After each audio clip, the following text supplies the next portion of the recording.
So effectively, we're socialized into how we teach or how we deliver, how we coach, what we do. And that's usually dependent on our own personal experiences in sport. So if we're a gymnast ourselves, a lot of the practices that we experienced, if they worked for us, then we'll probably emulate them when we become coaches ourselves.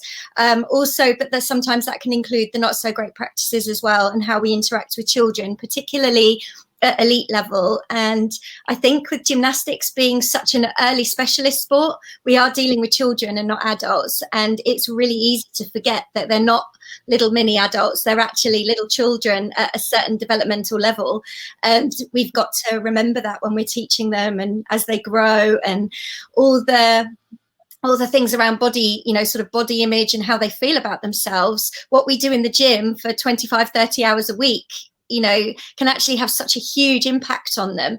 So that's why it's so important now that we kind of examine and reflect on how we interact with our children and how we behave, and what we say to them, because actually the wider picture is what happens outside of the gym. So what makes this so challenging for our sport to just try something new? Like, we're so stubborn. It's the most stubborn sport I've ever seen. Like, what do you think is attached to that, maybe from your personal point of view, or from what, like, the research that you've done? Like, what are your thoughts on all that? I think we're so attached to it. So if we look at the research, you talked very briefly there about beliefs and how they impact on your practice. So effectively, we have our beliefs and they are ingrained in us in the first stage. So if we look at occupational socialization, big term, and we break it down, there are 3 phases. Okay, so the first one is the anticipatory phase, and that's our time as a gymnast or watching other coaches or whatever. So that time is when our beliefs, particularly when we're so young, that's when our beliefs start to really form and they become part of our core. So they are really, really hard to change. Now, when we start doing coaching courses, they're fantastic. There'll probably be bells and whistles and loads of really, really great new ideas. And you think, yeah, I'm going to do that. I'll try that. Or alternatively, it'll be, we don't do it that way. Actually, yeah, I'll listen, I'll nod, I'll say whatever, and then I'm going to move swiftly on and go back to the way that I know works. So the proof is in the pudding. We're producing gymnasts, we're producing champions, whatever. So actually, if it's that whole notion that if it isn't broken, don't fix it. So why would you try? Why would you change? If you're comfortable with that, then you're going to stick with that. And that also goes with a power thing as well, that if you're somebody in power, it's really hard to kind of turn around and say, I might have got that wrong, because actually you're becoming vulnerable, and that almost tips the balance to where you are, and you are the font of all knowledge. Then if somebody else comes in and says, actually, it's not done that way, you're having to question that. So it's about people, one, being open and actually challenging their own and reflecting on their own practices and saying, well, how effective is my practice? How is that actually impacting on my children today? So, do these beliefs come more from like fears and things and insecurities, or do they come more from the success metrics of what you're trying to achieve? I guess, I don't know. I don't know if I'm framing my question well, but where do you think those are? No, you're framing it really well. I think it personally, and I think also listening, sort of looking at the research, and bearing in mind this is research based around physical education teachers, they will adopt a pedagogy of necessity in their placement or the organizational phase. So when they go into their schools, they can learn all this amazing stuff on their teaching courses, for example. It's the same with coaches and coaching courses. They really want to be able to fit in, and it is about their self-worth, how they feel about themselves, that need to fit in and that need to want to be able to progress themselves. So by having that, they know that sometimes they have to change their own, they may go against their own beliefs in order to do that. So I think that's where it becomes very strongly. So when I did my PhD study, I interviewed some newly qualified teachers, and they were saying the same. So it does link into coaching as well. Bear with me. Yeah. But with them, it's the same principle, really. They would go in and they would be like, oh, I really wanted to try this, but my mentor said that wasn't the way to do it, and I had to go and speak to this person. So actually, they end up jumping through hoops and pleasing the mentor rather than actually doing it their own way. And it almost then, if they don't have opportunity to explore different ways of doing things and they're just doing it the way that the mentor tells them to, they're not getting that space to be able to reflect effectively to say, actually, I know that I should be doing it this way, but my mentor says I have to do it this way. I'm not going to pass and I'm not going to move on unless I do it the way that they tell me to, because they say it's the way of doing it.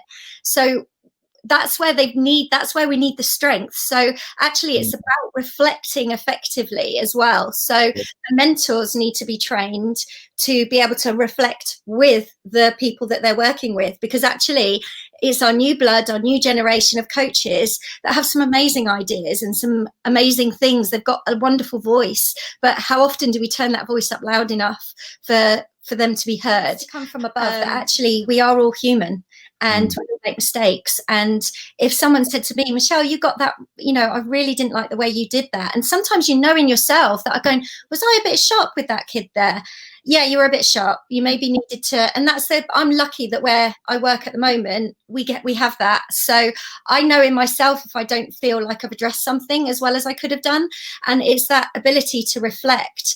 And I also think that if you have somebody who really is on that power trip, that it doesn't matter what you do and it doesn't matter how it's working. That's where at the national governing body level, there needs to be whistleblowing outside of the organisation itself. So it's completely separate and it's investigated separate, because it's all these power relationships that cause the issues. So actually, if you've got something that's absolutely completely independent, whether it's parents that could go or it's children that can go, more importantly, it's the voice of the children, because they're the ones that know how they feel when they walk in the gym.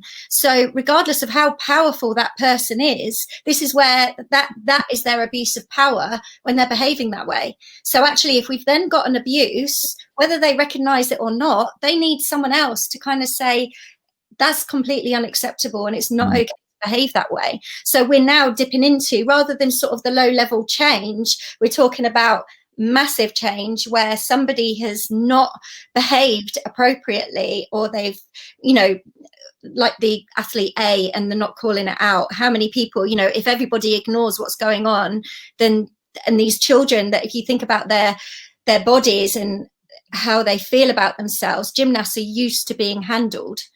That's quite normal for them to have people touching them, because that's what happens. They're being supported a lot. That becomes, so there's almost that extra layer that makes them all the more vulnerable than maybe a runner who, running around the track or whatever, nobody touches them. Nobody needs to, unless it's physio or whatever. But that almost normalized behavior combined with trust is just an accident waiting to happen, which is why we need to make sure that the people that are in charge are the right people in charge. And if they're not, then parents, gymnasts, other coaches need to have something completely independent to go to, where if there needs to be an investigation, there can be. And it can be just sitting and listening in. I mean, in the UK, in schools, we have Ofsted. Everybody hates Ofsted. They come in, they check in, and they see what's going on in the schools. We have walkthroughs. Why are safeguarding officers not doing that? Why are they not just having drop-in visits to see what the feel of the gym is like, to see how it's going on? That kind of role is so important. And it's not just a case of sifting through the paperwork and looking at evidence. It's more than that. When you walk into a gym, whether you're walking into a really warm, safe place or whether you're not, you can see straight away, you can feel it. And I know that evidence isn't strong enough on feeling, but it would certainly give a little bit more in terms of something doesn't sit right here. Why are those kids so quiet, or why are those children behaving in that particular way? Children can't just put it on like that. Kids are probably the most honest. You see them and you get a feel for how they feel about how they're being treated. So I think, and people don't change, people can switch it up maybe once or twice, but if they're suddenly doing something different to what they would normally do every day, those kids know that they're doing something different every day. And it's a simple question: did your coach always do this, or is this a new thing? Do you know what I mean? Oh no, it's new today. So they would, and particularly younger ones, they wouldn't think twice about that. It's not about putting on that show or that performance. I think the scales soon come down. They soon fall down when something isn't genuine. And I think it's that genuine, authentic behaviour and seeing children progress well and feel good about themselves is going to make that difference. Does that answer? Yeah, I completely agree. And it is about them taking ownership for their own behaviours and deciding whether it's okay to behave that way. And I think as long as we are, like you're saying with the values, if you're mapping everything against those, your own values, so even if it's always coming from a good place, that's my sort of rule of thumb, I'd say, not on an academic level, just generally. Yeah. That if it's coming from a good place, so whether you're talking to the coach that's the power hungry, not what you want kind of coach, then, or the behaviors that are upsetting you, just, it doesn't have to be you did this wrong, you did that wrong. You're not accusing. You're just saying, actually, this is how it made me feel.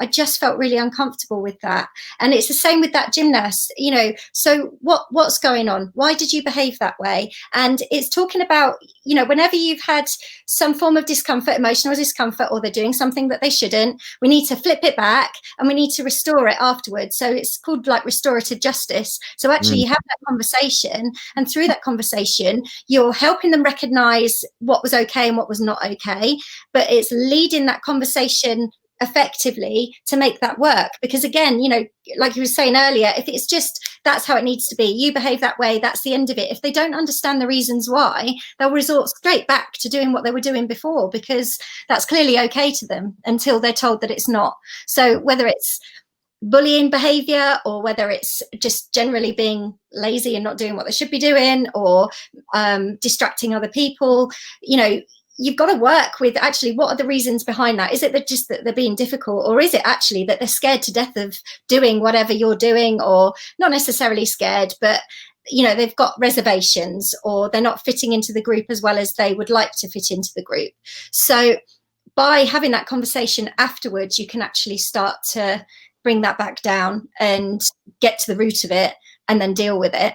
And it may take a couple of goes, it's always benefit of the doubt, isn't it? Until there's no more doubt. And then it's like, nah, come on, we're done now. And that's about having secure boundaries. And I think if you do that yourself, all those kids that are watching you do that, know that you're dealing with it with kindness, it's coming from a good place, but also you're showing that boundaries are okay. And again, with the abusive situation, if you've got an amazing gymnast that then moves and they go to another gym, if they know what good coaching feels like, and then they have an experience where it's not so good, not necessarily technically or anything like that, but how they're being treated, they can actually say, yes, these are my boundaries, I'm not okay with this. Actually put the hand up and say, and again, that comes back down to the empowerment, that part of their belief system has that empowerment. But also with coaches, it's changing the way they speak to their gymnasts to change their practice. So many people desperately want change. I've talked to a lot of people from a lot of countries in the last 6 months with the pandemic, and people, ex-Olympians, very high level people who are just like, I am sick of this. I am sick of this that we're living in. I'm sick of these coaches not listening to injuries. I'm sick of parents who are just refusing to not be so hardcore about levels. I'm tired of NGBs who are not calling people out and holding them accountable. So how do we help people who really want change and feel stuck under a $1,000,000 rock? What I don't know if there's research that you feel is supportive of, like what people can actually do to start to initiate a change in their own beliefs and a change in their environment, or anything else that you feel is important? I think it's looking at, is somebody competent in terms of being able to make that change happen? Okay. The next one is motivation. So do they have the motivation to change? That's a big one. All right. So when you're looking at someone who's a really high level coach, and they've been at the top of their game for a very long time, and their practices aren't necessarily what they should be, let's actually focus on the positive things that they've done. I personally feel that positive change is better. There's COMBI, which is all about behavior change, and that's more of a psychological thing.